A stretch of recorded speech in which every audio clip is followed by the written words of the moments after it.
শুক্রবারে জুম্মার নামাজ পড়ানিত লাগিয়া যখন ইমাম সাহেবে খুতবা পড়া শুরু করছেন, খুতবা পড়া শুরু করতে সময় হঠাৎ করে জুবিনদাকে নিয়ে এমন গান গাইছেন মানুষ অবাক করে ফেলাই দিয়েছেন। আর এই ভিডিওটা বর্তমানে সোশ্যাল মিডিয়ার মাধ্যমে হঠাৎ করে খুতবার মধ্যে কেন এই গোবিন্দারে নিয়ে এই গানটা গাইলা, আপনারা প্রথমত ভিডিও ক্লিপটা দেখো, ভিডিওটা শুরু থেকে শেষ পর্যন্ত দেখবা, তাহলে আপনারা নিশ্চয়ই বুঝতে পারবার। ভিডিওটা একটুখানি যদি পছন্দ হয়ে থাকে তাহলে ভিডিওটারে শেয়ার করিয়া আরো কিছু মানুষের কাছে পৌঁছাইয়া দেখার সুযোগ করিয়া দিবা। এই ইমাম সাহেব কিতা কারণে জুমার নামাজে খুতবা পড়তে সময় এই গানটা গাইলা, এই জিনিসটা দেখার পরে আপনার মূল্যবান মতামতটা কমেন্ট বক্সের মধ্যে জানাইবার। বিশেষ করে ভিডিওটা শেয়ার করিয়া আরো কিছু মানুষের দেখার সুযোগ করিয়া দিবা। প্রথমে ভিডিও ক্লিপটা দিতে গার্গ বলেছিল, এই দেহার মূল্য নাই, পুরা দিলে হবে ছাই, প্রাণবায়ু ছাড়িয়া যাবে,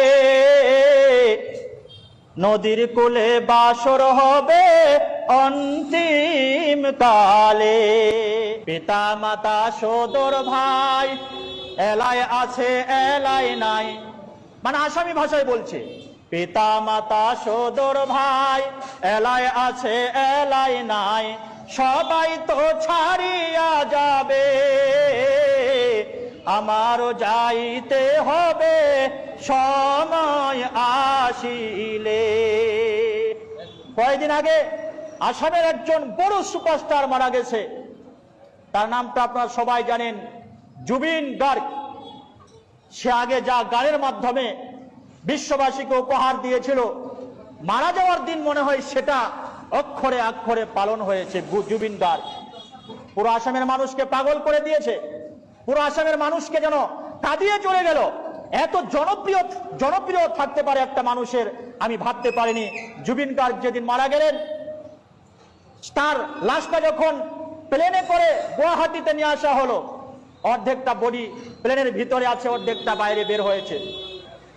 তার আগেই যেন একদম পুরো এয়ারপোর্টের যত কর্মচারী, যত কেবিন ক্রু থেকে শুরু করে সবাই যেন কাঁদতে কাঁদতে, পুলিশ প্রশাসন সবাই যেন কাঁদতে কাঁদতে জুবিন গার্গের দেহটার উপরে চলে গেল।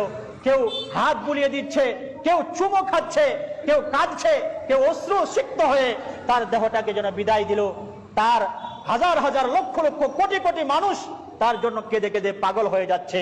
বন্ধু, সবাইকে চলে যেতে হবে, সবাইকে চলে যেতে হবে, কেউ থাকবো না। স্বভাবতই আপনারা ভিডিওটা দেখতে পারছেন, অথচ বুঝতে পারছেন। এখন এই ইমাম সাহেবের বিষয় নিয়ে আপনারা মূল্যবান মতামতটা কমেন্ট বক্সের মধ্যে জানাইয়া দিবার। বিশেষ করে ভিডিওটা শেয়ার করে আরো কিছু মানুষের কাছে পৌঁছাইয়া দেখার সুযোগ করিয়ে দিবা।